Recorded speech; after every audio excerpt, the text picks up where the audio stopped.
My wife and in-laws are excluding me from my son's birthday party, which I paid for. So, I canceled everything and planned a separate celebration. A few months ago, I started planning my son Emiliano's birthday party. He was about to turn 8, and I wanted it to be an unforgettable day for him. We arranged everything in a big venue, with inflatable games, clowns, everything a kid could dream of. I paid for everything, literally every detail. I was excited because it was going to be his first big party with his school friends. But as the date approached, I started noticing that something was changing. My wife, Valeria, began to exclude me from important decisions. At first, I didn't think much of it, but over time, I realized that her parents, my in-laws, were taking on a more central role. They weren't even asking for my opinion anymore. The guest list, the menu, the decorations, they decided everything. The worst part was that whenever I tried to give my opinion, they made me feel like an outsider. My father-in-law, in particular, looked at me as if I wasn't part of the family, as if I wasn't Emiliano's father. One day, while they were working on the guest list, I noticed something that made me snap. None of my friends or family were included. When I confronted Valeria about it, her response was cold and direct. "It's better if they don't come. We don't want them to bother my parents." Excuse me? This was my son's birthday, and I couldn't invite the people I wanted? But what hurt the most was when Emiliano, my own son, asked me sadly, "Why don't my grandparents want you at the party?" He had noticed. He knew something was wrong. He told me he didn't like staying with his maternal grandparents because they always spoke badly about me when I wasn't around, and that he'd rather spend his birthday with me. That broke my heart. My own son was witnessing how they disrespected me, and I didn't know how to shield him from that toxicity. I decided to confront Valeria once more. I told her it wasn't fair what they were doing, that they were excluding me from the party I paid for, and that Emiliano wanted to spend more time with me. Her response? "It's our son's party, but my parents also have the right to enjoy it their way." That was the last straw. At that moment, I made a radical decision. If they didn't want me at the party, then there would be no party. I canceled the venue, the clowns, the games. It was over. Meanwhile, I started planning something special, just for Emiliano and me. Something that would truly make him happy. He didn't deserve to be caught in the middle of adult tensions. When I told Emiliano what I had decided, his eyes lit up. He hugged me and said, "Dad, I don't care about the party. I just want to be with you." So I suggested something. "Instead of a party, why don't we spend the day at the amusement park you love so much?" The day of his birthday arrived. Valeria and her parents were still preparing everything for the party, unaware that none of what they had planned would happen. Meanwhile, Emiliano and I were at the park, laughing and having fun, far away from all the drama. But then I received an unexpected call. The number on the screen was Valeria's. I hesitated before answering, knowing this probably wasn't going to be a pleasant conversation. Emiliano was still full of joy, laughing in the background as he climbed onto one of the tallest rides in the park. With a deep breath, I picked up, "Hello, you canceled everything?" Valeria's voice was a mix of surprise and fury. "Yes, I canceled it. It made no sense to keep paying for a party I was being excluded from. Emiliano and I are at the park now. He's having a great time." In case you're wondering, there was a moment of silence on the other end. I imagine she was processing what I had just said. "How could you do this, Lucas? My parents are furious. They're here with the guests, waiting, and you've ruined everything." Her voice grew louder, clearly trying to make me feel guilty. "Don't start with that, Valeria. You and your parents are the ones who ruined everything. You completely cut me out of my son's party, the party I paid for. I'm not going to fund a spectacle to stroke your parents' egos while they treat me like an outsider. This wasn't just about you, Lucas. My parents were excited, and Emiliano deserved this party." She began, but I cut her off. "Emiliano didn't even want this party, Valeria. He told me he'd rather be with me because he's tired of hearing your parents talk badly about me behind my back. Did you know that? Do you even realize how much that hurts? He understands exactly what's going on." There was another silence, this time longer. Valeria seemed lost for words, but then I heard my father-in-law's voice in the background, clearly irate. He shouted something like, "Give me the phone," and then he was on the line. "Lucas, how dare you do this? You humiliated our family, canceling a party without even telling us? You're an ungrateful fool." "Ungrateful?" I snapped, my patience wearing thin. "I paid for everything, every single cent, and yet you all thought you could ignore me completely. This isn't about you. It's about Emiliano, my son, whom you're using to boost your own egos. You have no right to speak to us like that," he roared. "We're his grandparents, and we have just as much right to decide as you do, right?" You have rights when you respect the child's father, which you never have. And you know what? You don't deserve my respect either. Emiliano and I are far away from your toxicity now, and I plan to keep it that way." I hung up before he could respond. My heart was racing, and I took a moment to collect myself. Emiliano ran over, holding a giant cotton candy, his face glowing with happiness. "Are you okay, Dad?" he asked, frowning slightly. "I'm fine, champ," I replied, kneeling to his level. "Today is your day. That's all that matters." We spent the rest of the day at the park, completely ignoring the constant calls from Valeria and her parents. When night fell, we had dinner at Emiliano's favorite restaurant and went home exhausted but happy. However, the peace didn't last long. The next morning, I woke up to a notification. It was an email from Valeria. As I opened it, I found a long, accusatory message. She blamed me for ruining Emiliano's relationship with his grandparents, called me selfish and immature, and threatened to fight for full custody of Emiliano. I laughed in disbelief. Did she seriously think she had any chance? Emiliano had made it clear how much he preferred being with me. But her threat was a wake-up call. I couldn't underestimate how far she and her parents might go to hurt me. Later, when I picked up Emiliano from school, I noticed something was off. He was quieter than usual, looking sad. I asked him what had happened, and he told me his mom had taken him out earlier for a special lunch with his grandparents, where they spent the whole time bad-mouthing me. "They said you're selfish, Dad, but I know it's not true." He hugged me tightly, and my heart broke. I decided it was time to act. I called my lawyer and explained everything. This wasn't just about me anymore. It was about protecting Emiliano from this toxic environment. He didn't deserve to be a pawn in their ego-driven games. While waiting for the legal process to unfold, I focused on my time with Emiliano. I made it clear to him that, no matter what, he could always count on me. But deep down, I knew this battle was just beginning. Valeria and her parents wouldn't give up easily, and I had to be ready for whatever came next.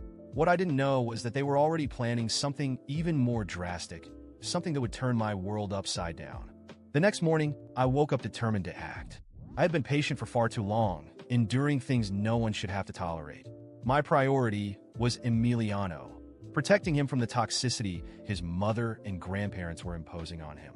I called my lawyer immediately, explaining the situation and emphasizing how they were not only excluding me as a father, but also using my son as an emotional pawn. He listened carefully and agreed that this was more than enough to file for divorce and, most importantly, fight for custody of Emiliano. "Lucas, the most important thing right now is to document everything. We need evidence to show that this environment is harmful to your son. Save messages, record conversations, and write down everything Emiliano says about how he feels with his mother and grandparents," he advised. I did exactly that. I saved all of Valeria's passive-aggressive messages, recorded our phone calls, and started keeping a detailed journal of every time Emiliano came back sad or told me something concerning about his grandparents. I even recorded conversations where my ex-in-laws blatantly insulted me. Meanwhile, Emiliano showed more and more signs of distress. One night, as I tucked him into bed, he looked at me with confusion in his eyes and asked, "Dad, why does Mom say you don't love me?" My heart shattered into pieces. How could Valeria stoop so low? I summoned all my strength to respond calmly. "That's not true, champ. I love you more than anything in the world. And no matter what anyone says, you will always be my priority." The next day, I decided to confront Valeria face to face. I arranged to meet her at a cafe near her house. When I arrived, she was already there, staring at her phone with that air of superiority that had always irritated me. "What do you want, Lucas?" she said, barely glancing up. "I want to make it clear that I'm not going to tolerate what you're doing to Emiliano anymore. It's unacceptable for you to use our son to try to hurt me." She laughed, a cold and dismissive sound. "Use him? Lucas, don't be dramatic. I'm just protecting Emiliano from you. You're not exactly a model of stability." "Stability?" I responded, my voice rising slightly, though I tried to keep my composure.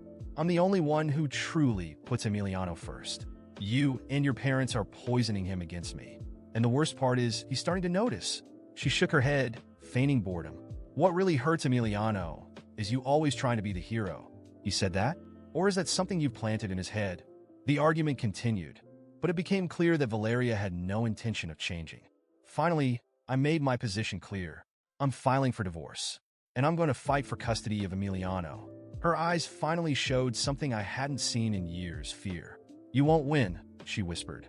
My parents have money connections. Emiliano will stay with me. We'll see, I said, walking out of the cafe without looking back. The legal process was long and exhausting. For months, my lawyer and I presented evidence of the toxic environment Valeria and her parents had created. Text messages, recorded calls, statements from teachers who noticed changes in Emiliano's behavior.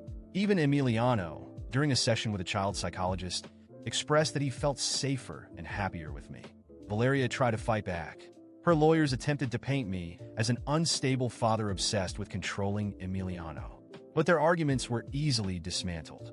The judge was unimpressed with how Valeria and her parents had excluded my family from Emiliano's birthday party, or with the evidence showing how the grandparents cared more about their own pride than the child's well-being. On the day of the final decision, Valeria appeared confident, but I felt calm. When the judge began reading the verdict, every word confirmed what I already knew. Emiliano would stay with me. After reviewing all the evidence, it is clear to this court that the environment in the mother's household is detrimental to the emotional well-being of the child. Therefore, custody is awarded to the father, Lucas. The mother will have supervised visitation rights as determined by the court. Valeria screamed in the courtroom, accusing me of manipulating the system. Her parents were furious, their faces red with anger, threatening to appeal. But none of that mattered. Emiliano was finally safe. As we left the courtroom, I hugged my son tightly and promised him that our life would be different. No more manipulation, no more unnecessary drama, just peace and happiness. However, my ex-in-laws were not ready to accept defeat. A few days later, I received a threatening letter from them, accusing me of stealing their grandson and promising they would do everything in their power to fix the situation. I knew the battle wasn't over yet, but I was ready for whatever came next. The most important thing was that Emiliano was now where he wanted to be, with me, in a home where he could finally be a happy child. The following weeks were filled with judgmental looks, hostile messages, and inevitable gossip. Valeria and her family were determined to paint me as the villain in the story, the cruel man who stole Emiliano from his mother and grandparents. At first it bothered me, seeing the lies they spread, the baseless accusations, and their constant attempts to cast me as a monster was exhausting. But then, something changed within me. I realized it didn't matter what they thought or said. The only thing that truly mattered was Emiliano and the life we were building together. The first thing I did was create a warm and safe environment for him. I remodeled our new home, transforming his room into a space where he could feel free to be himself. I filled the walls with his favorite drawings. Together we installed shelves for his toys, and we created a special corner for his books and games. He helped me with every detail, and seeing him so excited about the changes reaffirmed my decision to fight for him. "Do you like it, champ?" I asked as he placed the last book on the shelf. "I love it, Dad. This really feels like home." Those words stayed with me. A real home. Something he clearly hadn't felt before. Meanwhile, Valeria and her parents didn't miss an opportunity to interfere. Every supervised visit was an occasion for them to play the victims, complaining to Emiliano about how unfair I was and telling him he didn't understand how much they were suffering. But Emiliano, with his innocence and intelligence, seemed to see through more than they realized. "Dad, why does Mom say you took me away from her?" he asked one evening during dinner. "Because she's hurt, son.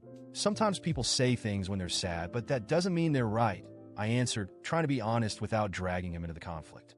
He nodded thoughtfully and then changed the subject, excitedly talking about something he'd learned at school.